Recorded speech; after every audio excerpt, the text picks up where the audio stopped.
मेरे वालिद ने अपने भाई को ज़मीन दी और घर भी बना के दिया।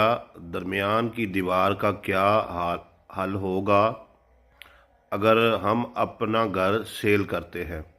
अच्छा मोहतरम भाई, अगर दरमियान में एक ही दीवार है और दीवार जो है वो 9 इंच की है, तो 4 इंच जो है वो अपने चाचू को दे दें और 4 इंच जो है वो आप रख के सेल कर लें। लेकिन अगर 4 इंच की दीवार है तो आप ऐसे करें, अगर तो आपने वो दीवार सेल करनी है तो उसको, जिसको मकान सेल करेंगे उसे सेल कर दें।